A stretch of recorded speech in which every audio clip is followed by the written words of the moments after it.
Hello students, कैसे हैं आप सब। आशा करती हूँ आप सभी अच्छे होंगे।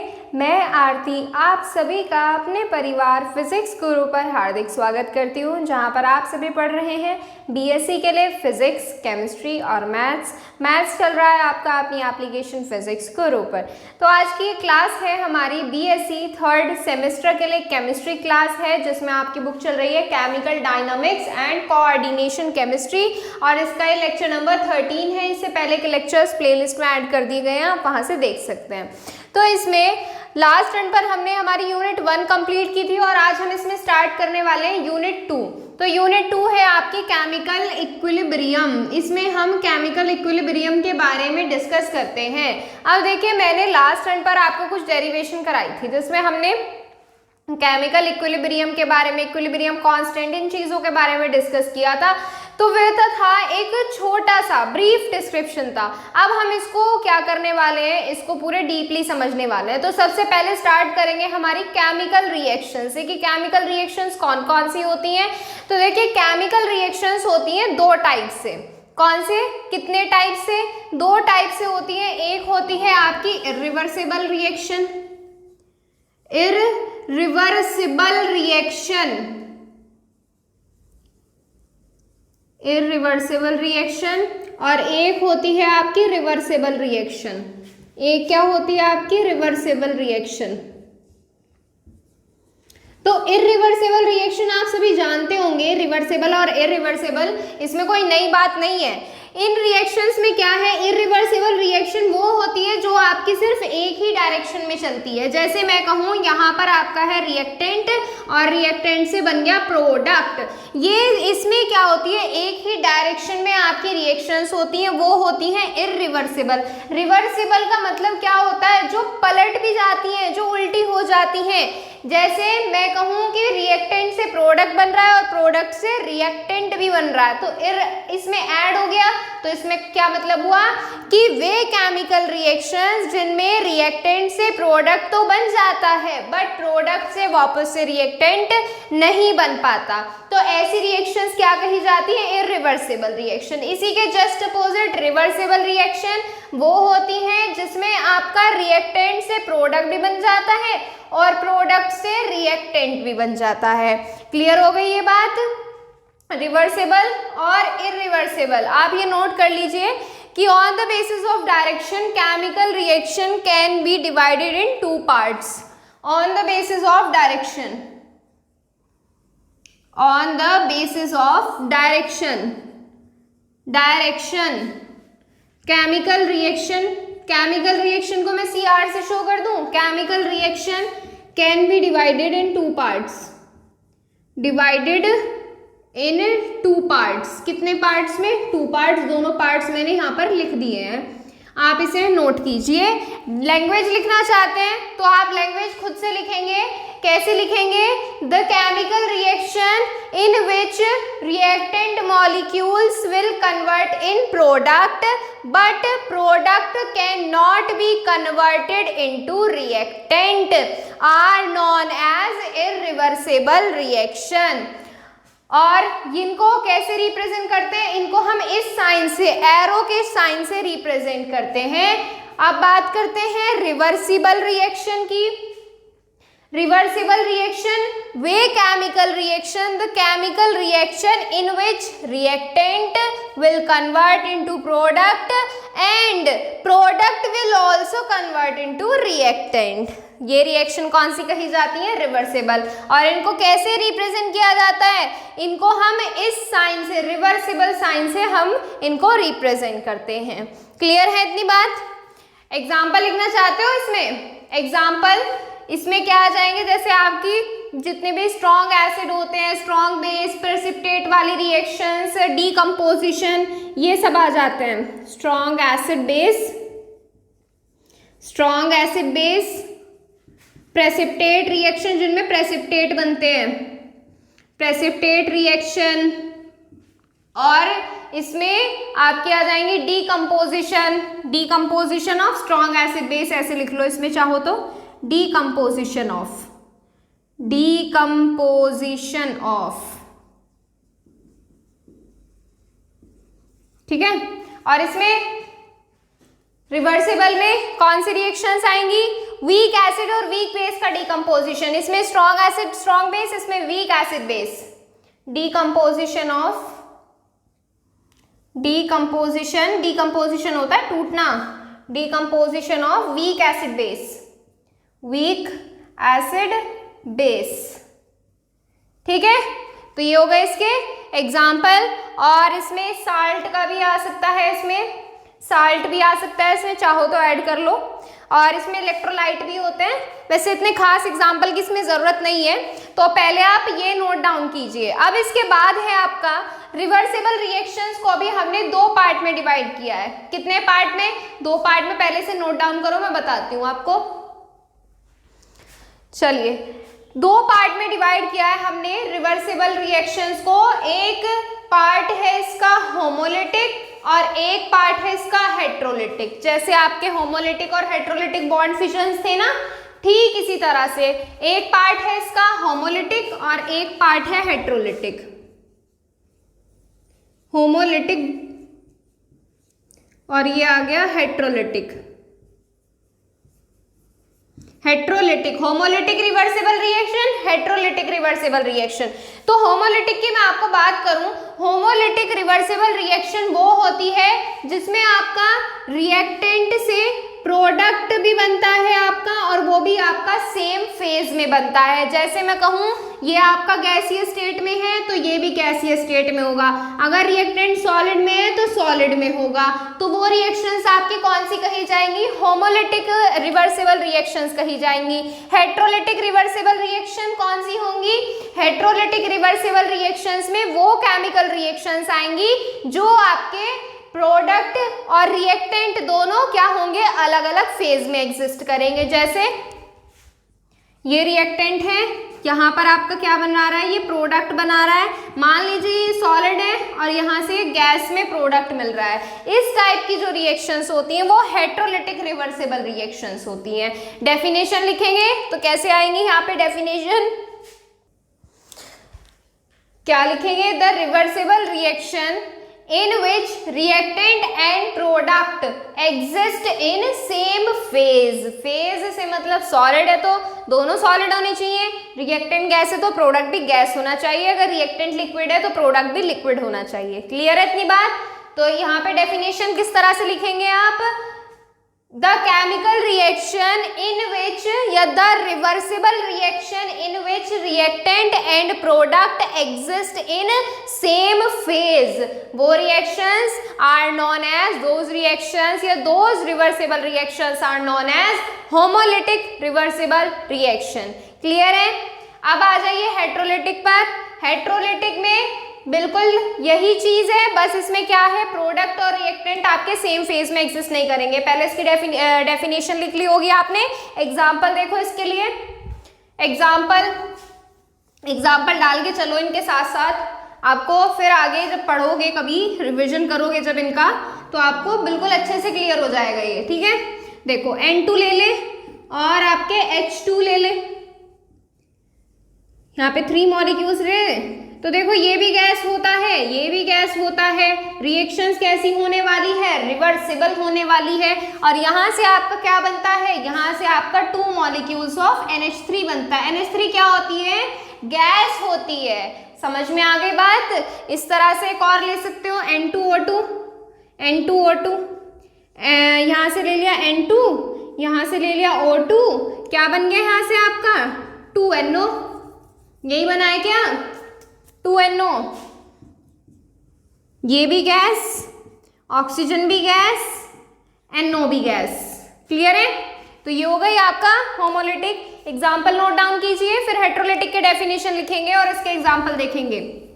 हेट्रोलिटिक के देखेंगे फिर, पहले इसका स्क्रीनशॉट लीजिए। अब आगे देखते हैं हेट्रोजिनस। हेट्रोजिनस जो है आपकी हेट्रोजिनस, होमोजिनस और हेट्रोजिनस। तो ये तो हो गया आपका होमोजिनस का हो गया। अब आगे बात करते हैं हेट्रोजिनस रिवर्सिबल रिएक्शन के लिए। हेट्रो के लिए क्या आएगा?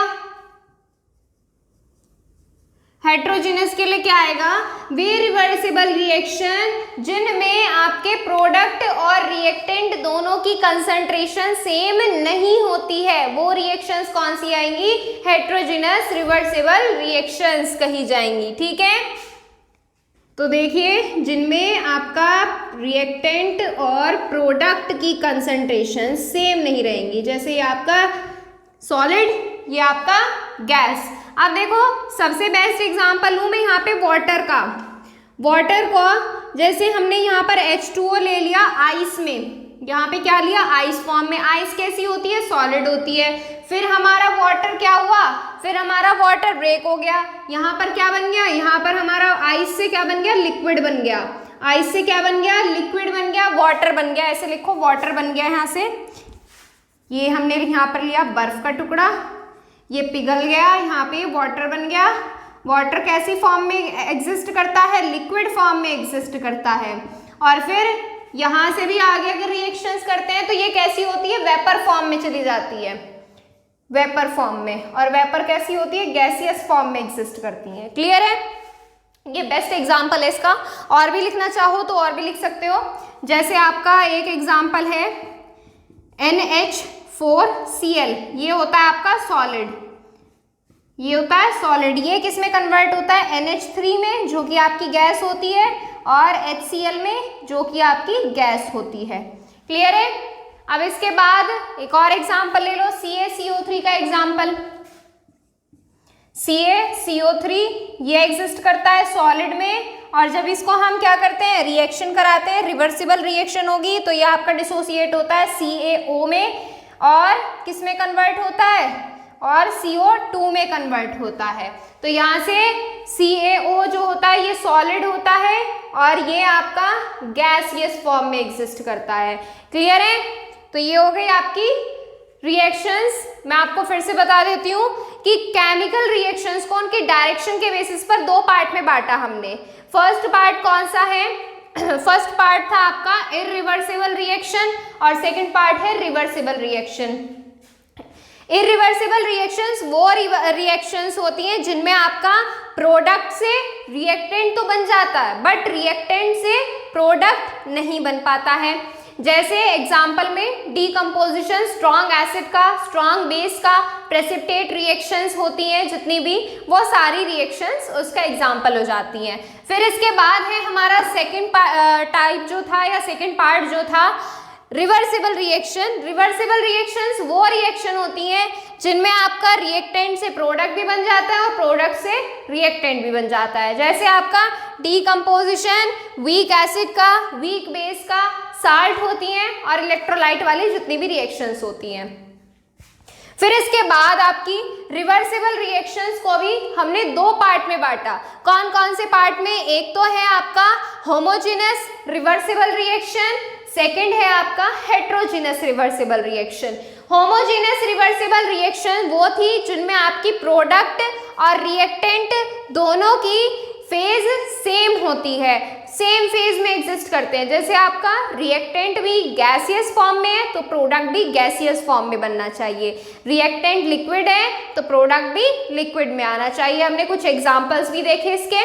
सेकेंड पार्ट है रिवर्सिबल रिएक्शन का, heterogeneous reversible reaction. Heterogeneous reversible reaction वे रिवर्सिबल रिएक्शन होती हैं जिनमें रिएक्टेंट और प्रोडक्ट एक ही फेज में एग्जिस्ट नहीं करते हैं, डिफरेंट फेजेस में प्रेजेंट होते हैं। फेज नहीं है ये, PHASE फेज है, फेज मत लिख लेना, फेज मत लिख लेना, ये नहीं है, ये क्या है, PHASE है, ये लिखना आपको। सेम फेज में एग्जिस्ट नहीं करते हैं, वो आपके हेट्रोजीनस में आते हैं। जैसे आपका रिएक्टेंट सॉलिड में हो जाए, प्रोडक्ट गैस में बन जाए। यहाँ पे हमने बेस्ट एग्जांपल लिया बर्फ के टुकड़े का, ये आप घर पे भी करके देख सकते हैं। यहाँ पर आपको क्या लेना है, आइस का पीस लेना है, बर्फ का टुकड़ा, आइस क्यूब, उसको थोड़ी देर रख देना, या टेम्परेचर या गैस भी रख देना, वो आपका लिक्विड में कन्वर्ट हो जाता है। और लिक्विड से फिर हम थोड़ा और गर्म करते हैं तो वो आपका वेपर में गैसियस फॉर्म में एग्जिस्ट कर जाता है। हालांकि गैसियस फॉर्म आप देख नहीं पाओगे, क्यों, क्योंकि जैसे जैसे वाटर बॉईल होता रहेगा वो वेपर बन के आपका एटमॉस्फेयर में मिलता रहेगा। ठीक है, नेक्स्ट एग्जाम्पल है इसका NH4Cl। ये देखो सॉलिड में एग्जिस्ट करता है और इसका प्रोडक्ट क्या बन रहा है, इसका प्रोडक्ट बन रहा है NH3 और HCl। अब ये रिएक्शन आपकी उल्टी भी हो सकती है, जैसे NH3 और HCl आपके कंबाइन हुए और NH4Cl बना लिया।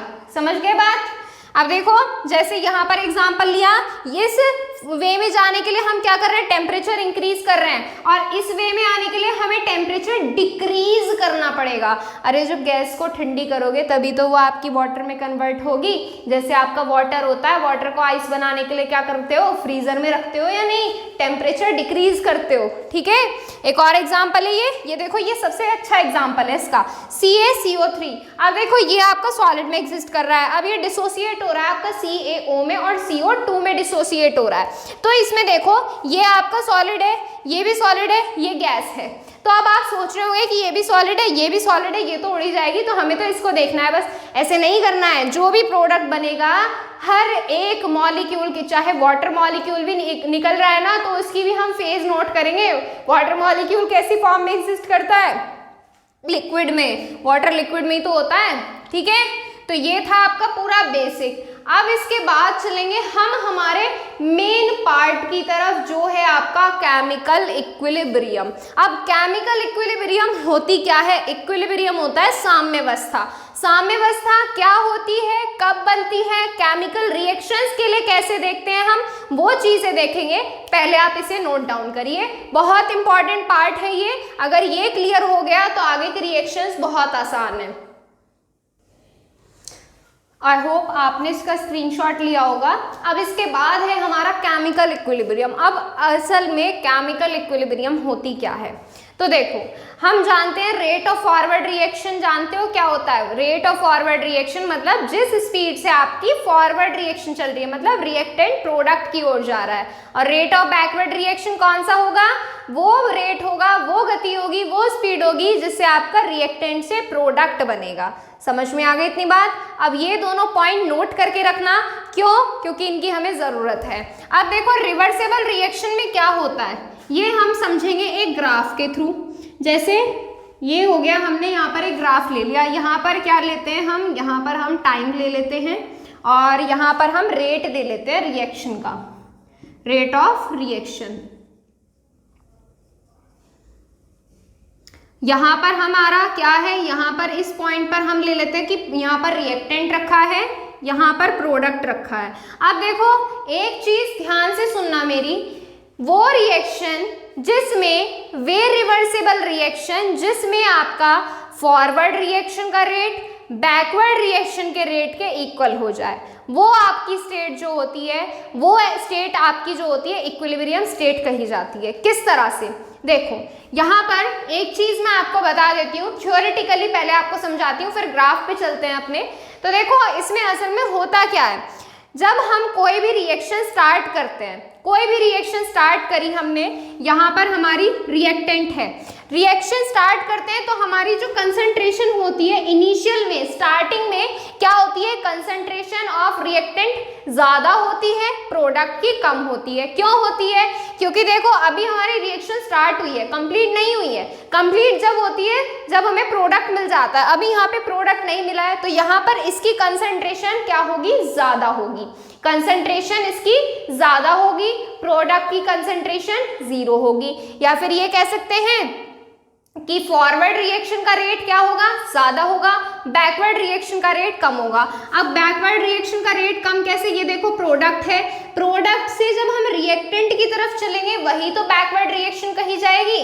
ध्यान से सुनना एक एक पॉइंट, जब हम रिएक्टेंट से प्रोडक्ट की तरफ जाएंगे वो फॉरवर्ड, जब प्रोडक्ट से रिएक्टेंट की तरफ आएंगे वो बैकवर्ड। अगर हम ये कहें कि हमारी रिएक्शन अभी शुरू हुई है, अभी रिएक्शन शुरू हुई है, तो हमारी यहाँ पर हम क्या कहेंगे कि रिएक्टेंट की कंसंट्रेशन ज्यादा है, प्रोडक्ट की जीरो है। जैसे मैं कहूँ आपने चाय बनाने के लिए सारे इंग्रेडिएंट्स एक बर्तन में रखे और उसे गैस पर रख दिया, अभी आपने गैस ऑन नहीं किया, इसका मतलब क्या है कि आपका प्रोडक्ट नहीं बना है। इस टाइम पे हमारे रिएक्टेंट की कंसंट्रेशन क्या होगी, ज्यादा होगी। अभी चाय बनी नहीं है, चाय है हमारा प्रोडक्ट, तो चाय की कंसंट्रेशन यानी कि प्रोडक्ट की कंसंट्रेशन क्या होगी, जीरो होगी।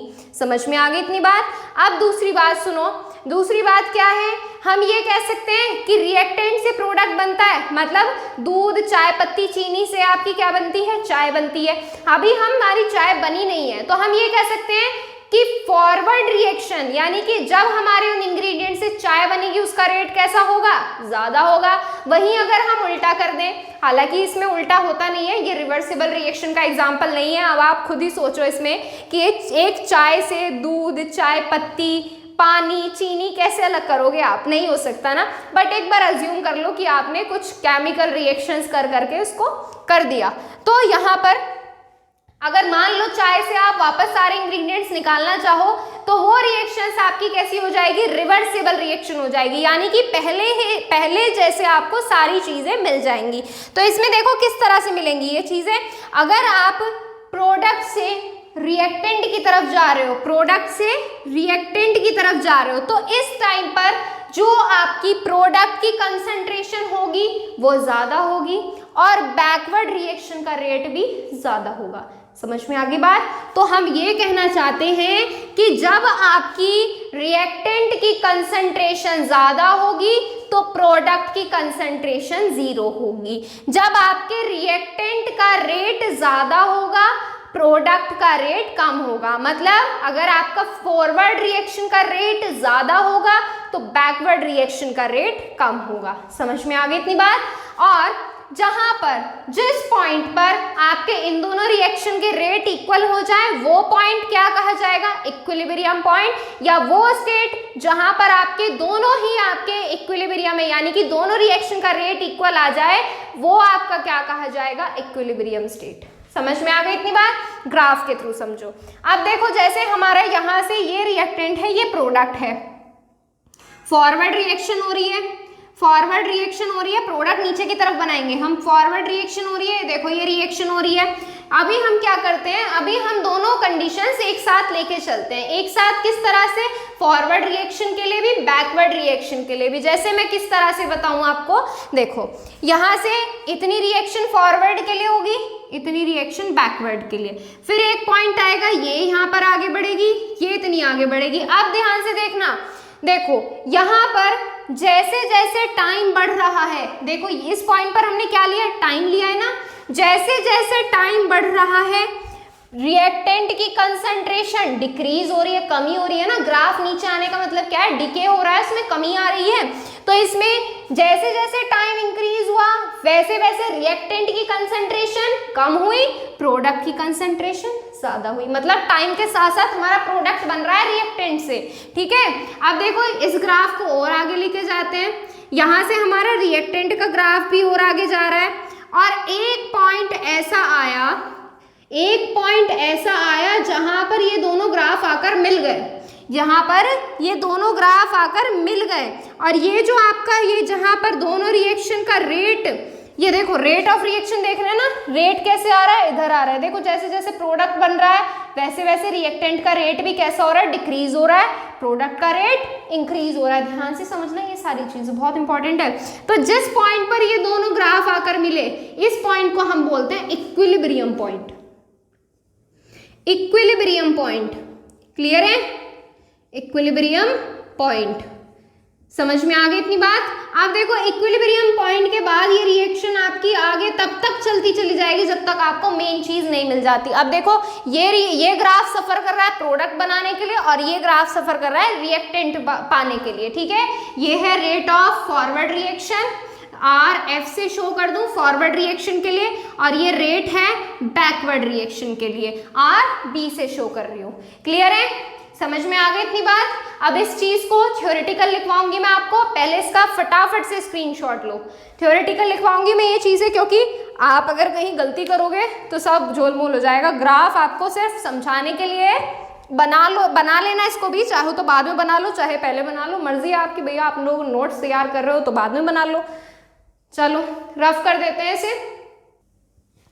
चलो अब साथ साथ इसमें लैंग्वेज लिखते चलो। इन रिवर्सिबल रिएक्शन में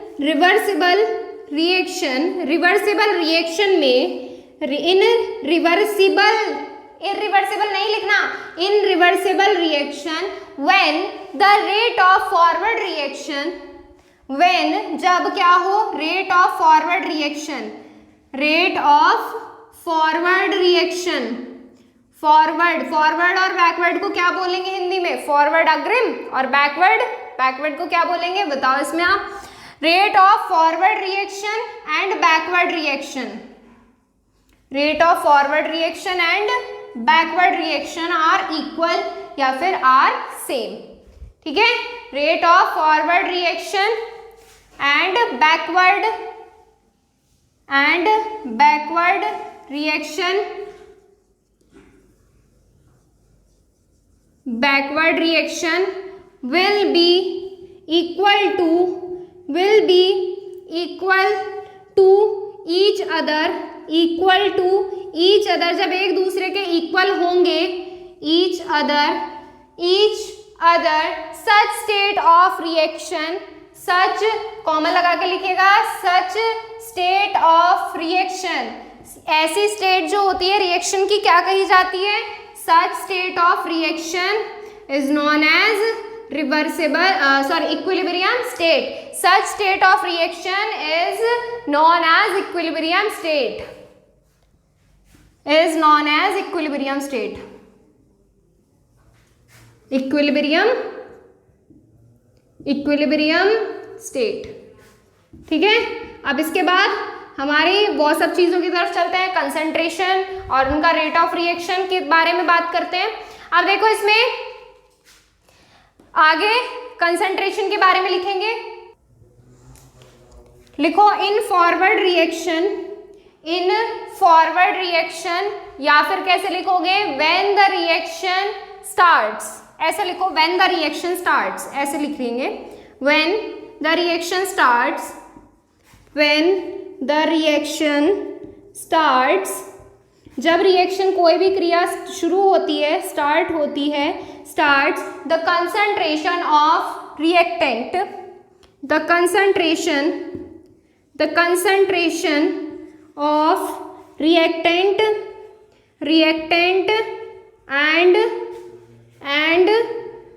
rate of forward reaction and the rate of forward reaction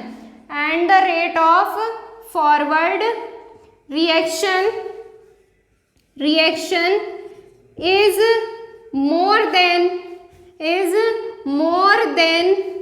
the rate of more than the concentration of product, more than the concentration of product, ऐसे लिखो, more than the concentration of product and the rate of backward reaction, clear है, backward reaction. बताऊं मैंने क्या लिखा अभी, देखो जब रिएक्शन स्टार्ट होती है तो कंसंट्रेशन प्रोडक्ट की नहीं, रिएक्टेंट की, द कंसंट्रेशन रिएक्टेंट की और रेट ऑफ फॉरवर्ड रिएक्शन का, ये क्या होंगी, रेट ऑफ फॉरवर्ड रिएक्शन और concentration of reactant more than, ये चीज ध्यान रखना बस, मोर then the concentration of product and the rate of backward reaction. इतनी बात क्लियर है। अब इसके बाद दूसरा पॉइंट ऐड करेंगे, लेकिन जैसे ही प्रोडक्ट बन जाता है, फिर क्या होता है, but as the reactant convert into product, but as the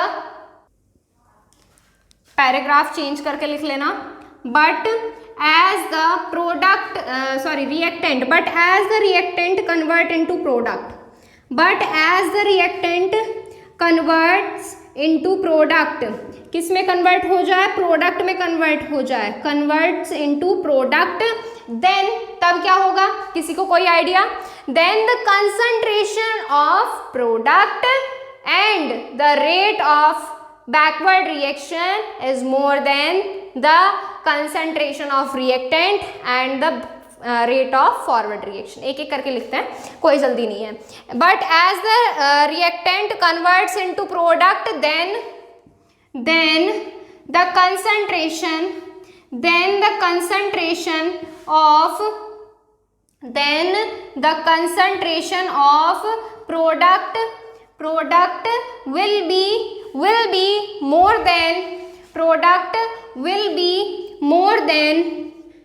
be more than the concentration of the concentration of reactant, the concentration of reactant. मैं किस तरह से बता रही हूँ, देखो यहाँ पर समझो, इधर आ जाओ पहले, ये देखो यहाँ पर रिएक्टेंट से प्रोडक्ट बन गया, जैसे हमारे दूध, चीनी, चाय पत्ती से चाय बन गई, तो प्रोडक्ट तो मिल गया हमें, प्रोडक्ट है हमारे पास, हमने कप में चाय ली, सर्व करी और उसको हम पी रहे हैं आराम से चुस्कियाँ लेकर के। तो देखो यहाँ पर जब हमारा ये प्रोडक्ट बन गया, अब हमारे पास रिएक्टेंट मॉलिक्यूल तो बिल्कुल खत्म। क्या आप चाय में से दूध, चाय पत्ती, चीनी निकाल सकते हो? ये बिल्कुल एक इम्पॉसिबल चीज़ है।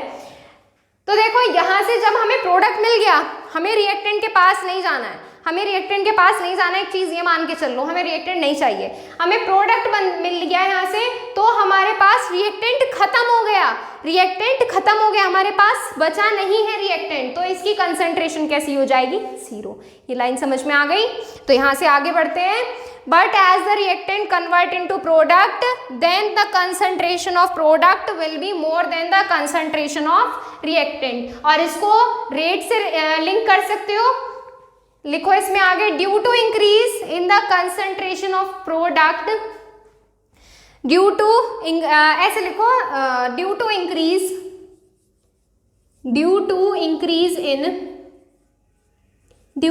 Increase in concentration of product, increase in concentration of product, the rate of comma लगा के लिखेगा, the rate of backward reaction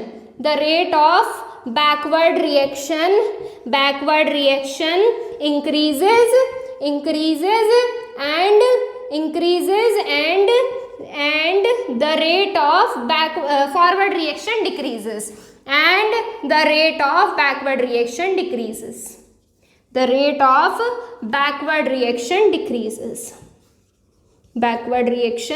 decreases, अब ये भी चीज मैं आपको समझाऊंगी कैसे, अभी देखो, अभी बताती हूँ, पहले लिख लेते हैं, rate of backward reaction decreases. अब देखो यहाँ पर कैसे है, अब यहाँ पर जैसे ही आपकी कंसंट्रेशन में प्रोडक्ट में इंक्रीज हुआ है, कंसंट्रेशन प्रोडक्ट की, मान लो हमारे पास 1 मॉलिक्यूल है, चलो 10 मान लेते हैं, 10 मॉलिक्यूल है हमारे पास, इसके कितने 0 है। देखो जब हमें यहाँ पर पहुंच गए, अब हमें क्या करना है, रिवर्सिबल रिएक्शन के लिए हमें क्या करना पड़ेगा, हमें प्रोडक्ट से रिएक्टेंट की तरफ चलना पड़ेगा। इस टाइम पे किसकी कंसंट्रेशन ज्यादा है, प्रोडक्ट की, तो प्रोडक्ट से कहाँ पर जा सकते हैं, रिएक्टेंट पर जा सकते हैं। तो जब हम इस साइड मूव करेंगे तो बैकवर्ड रिएक्शन की तरफ मूव करेंगे, तो जब यहाँ पर मूव कर रहे हैं तो इसका रेट ज्यादा नहीं होगा क्या, ये ज्यादा गति से नहीं चलेगा क्या। जब यहाँ पर आपका रिएक्टेंट बन जाएगा, फिर ये रिएक्टेंट वही आपका प्रोसेस स्टार्ट कर देगा, तो ये रिएक्शन आपकी चलती रहती है। ठीक है, तो ये हो गई आपकी थ्योरी और केमिकल इक्विलिब्रियम का पूरा कॉन्सेप्ट भी। आप वो इस थ्योरी को नोट करने के बाद ग्राफ भी बना सकते हैं, नोट कर लो जिसने नहीं किया, साथ साथ ये पॉइंट याद रखना बस। ये सारी जो चीज़ें हैं ना, बिल्कुल ये यहाँ से और यहाँ तक बहुत इंपॉर्टेंट फैक्टर्स हैं, ये सारे इन्हें नोट करना बहुत ध्यान से। तो यहाँ पर तो हो गई आपकी इतनी बात। अब इसके बाद आपके कुछ छोटे छोटे लॉज हैं, ज़्यादा बड़ा चैप्टर नहीं है, छोटा सा है, पर हर चीज़ डीपली करेंगे। तो आज तो करेंगे हम इसमें इतना ही, बाकी चीज़ें करेंगे नेक्स्ट टर्न पर। अगर आपको किसी भी चीज़ से रिलेटेड कोई भी डाउट हुआ करें तो आप पूछ सकते हैं इंस्टाग्राम पर। इंस्टाग्राम पर आपको क्या करना है, बस आपके जो भी क्वेश्चन है आईडी पर जाना, उसमें डीएम करना, डीएम मतलब आपको मैसेज करना है। मैं आपको आईडी बता देती हूँ। इंस्टाग्राम पर आपको सर्च करना physics_guru_India, ये आपकी इंस्टाग्राम आईडी है।